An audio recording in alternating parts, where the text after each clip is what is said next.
आपके सामने स्क्रीन पर है एक माँ और उसका बेटा। ये कहानी मोस्ट ऑफ यू ने देखी ही होगी। सोशल मीडिया पे बहुत ज्यादा ट्रेंडिंग है। न्यूज़पेपर में भी ये आई हुई है। कैसी कहानी है कि जो फोटो दिख रही है वो पीछे ये इस बच्चे की माँ है और ये किसी तरीके से अपने छोटे मोटे फूल बेच के अपनी रोजगार कमाती है।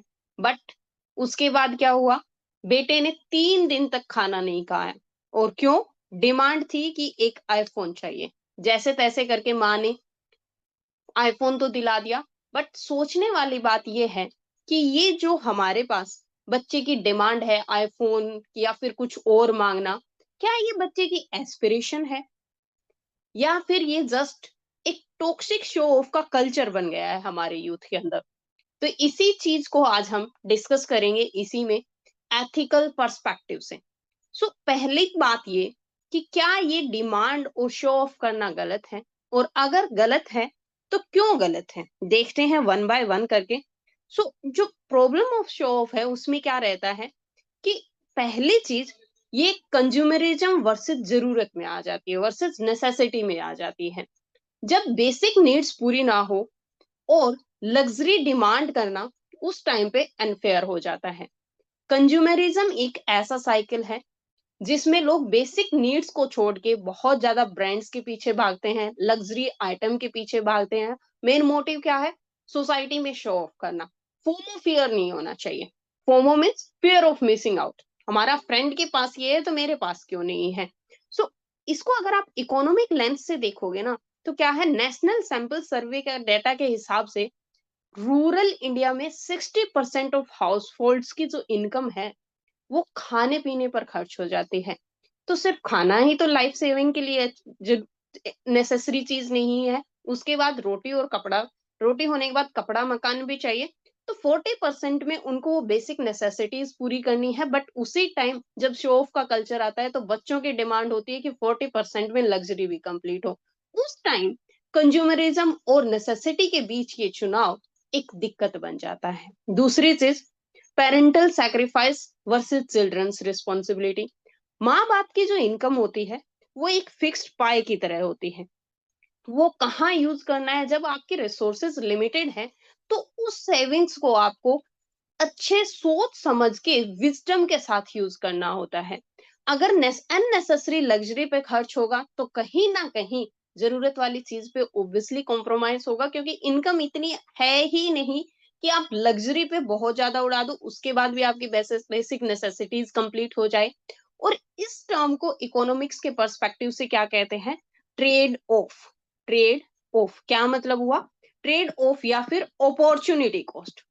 ये ज्यादा पॉपुलर टर्म है जो यूजुअली स्टूडेंट सुनते हैं, अपॉर्चुनिटी कॉस्ट। इसका क्या मतलब है कि अगर आपने अपनी इनकम का ज्यादा हिस्सा किसी चीज को दे दिया है तो वो हिस्सा कहीं ना कहीं तो कंपनसेट होगा। अब अगर यही बच्चा अपनी माँ की बहुत ज्यादा इनकम आईफोन पे खर्च कर रहा है तो वो फिर माँ क्या बेसिक एजुकेशन पूरी करवा पाएगी? क्या वो हेल्थ इंश्योरेंस या हेल्थ पे एक्चुअल जो अमाउंट खर्च होना चाहिए वो कर पाएगी? तो इसे कहते हैं अपॉर्चुनिटी कॉस्ट। जब आपकी लग्जरी बेसिक नीड्स पे अपॉर्चुनिटी कॉस्ट क्रिएट करे, देन ये जो शो ऑफ का कल्चर है वो हानिकारक हो जाता है। अब तीसरी चीज है पीयर प्रेशर वर्सेस दिखावा। तो सोशल मीडिया और दोस्त लोगों के कंपैरिजन के चक्कर में यूथ अपनी वैल्यू ब्रांड से मेजर करते हैं। किसी के पास आईफोन है, ओहो दोस्तों में उसी का नाम है। किसी ने लग्जरी शूज पहने हुए हैं तो उससे बेटर कुछ नहीं हो सकता। ब्रांडेड क्लोथ्स पहनते हैं तो उससे बेटर कुछ नहीं हो सकता। एक हार्वर्ड बिजनेस रिव्यू के आर्टिकल कहता है कि सोशल कंपैरिजन यूथ की फाइनेंशियल एंजाइटी को बढ़ाता है। मतलब दिखावा करना शॉर्ट टर्म के लिए वैलिडेशन हो सकता है, उसे अपने पीयर प्रेशर में अच्छा, पीयर ग्रुप में अच्छा लग सकता है, लेकिन लॉन्ग टर्म में ये फाइनेंशियल इनसिक्योरिटी क्रिएट करता है बच्चे के लिए भी और पेरेंट्स के लिए भी। अब हमें देखने वाली बात यह है कि क्या स्पेंडिंग हर हालात में गलत होती है? तो नहीं, स्पेंडिंग हर बार गलत नहीं होती। हमें भी पता है जब तक हम खर्चा नहीं करेंगे तो इकोनॉमी नहीं बढ़ती है। दूसरी चीज, अगर आप खुद कमा रहे हैं और अपने ऊपर लगा रहे हैं तो ये एक तरीके से सेल्फ रिवॉर्ड और मोटिवेशन का काम करती है। सोच के देखो, आपने पैसा कमाया और अपने पैसे से आप अपने लिए लग्जरी फोन लेके आ रहे हैं, अपने पेरेंट्स को कोई उनकी लग्जरी आइटम जो उनको हमेशा से चाहिए थी वो दे लेके दे रहे हैं, तो आपको भी प्राउड फील होगा, आपके पेरेंट्स को भी प्राउड फील होगा। दूसरी चीज, अगर आप अपनी स्पेंडिंग उसको अफोर्डेबिलिटी और बैलेंस दोनों चीजें साथ में लेके चलो, तो ये भी एक बहुत अच्छी चीज होती है। जब घर की जरूरतें सिक्योर हैं और फाइनेंशियल स्टेबिलिटी है, तब आप कंफर्ट करना गलत नहीं है। आरबीआई का हाउस होल्ड सर्वे रिपोर्ट कहती है, अगर आप अपनी इनकम का 30 से 40% सेव कर रहे हैं, 30 से 40% सेविंग हो रही है, तो आपकी फाइनेंशियल स्टेबिलिटी बनी रहेगी और इस तरीके की स्पेंडिंग क्या होती है, सस्टेनेबल होती है।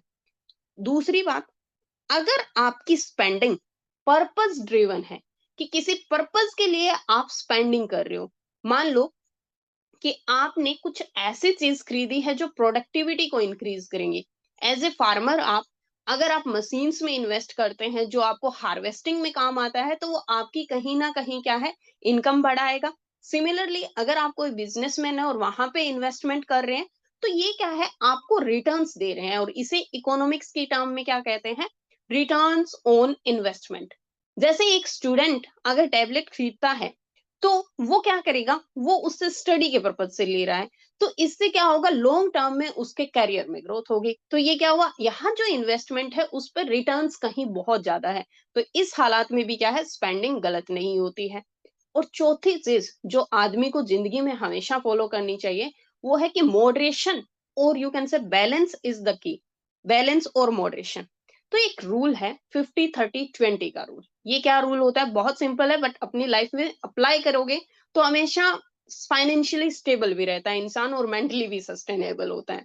कैसे, अगर आप अपनी इनकम को इस तरीके से डिवाइड करो, 50-30-20, 50% आपकी इनकम आपकी नीड्स पूरी करनी चाहिए, 30% ऑफ इनकम से आप वांट्स पूरी करिए जो आपकी इच्छाएं हैं, और 20% आपकी सेविंग्स होनी चाहिए, क्योंकि फ्यूचर में कुछ ऐसी चीजें भी होती है जिसको बारे में आपने कभी सोचा नहीं होगा, उस टाइम आपको फाइनेंस चाहिए होता है। तो अगर ये बैलेंस बना रहता है, तो स्पेंडिंग एथिकल भी होती है, सस्टेनेबल भी होती है। तो इससे हमें क्या लेसन मिलता है, क्या सीखना चाहिए, कि स्पेंडिंग करना गलत है, गलत नहीं है, पर उसका पर्पज अच्छा होना चाहिए। तो स्पेंडिंग फॉर शो ऑफ अगर आप करोगे, तो वो अनएथिकल भी है और शॉर्ट साइटेड भी है, आप थोड़े समय के लिए सोच रहे हो।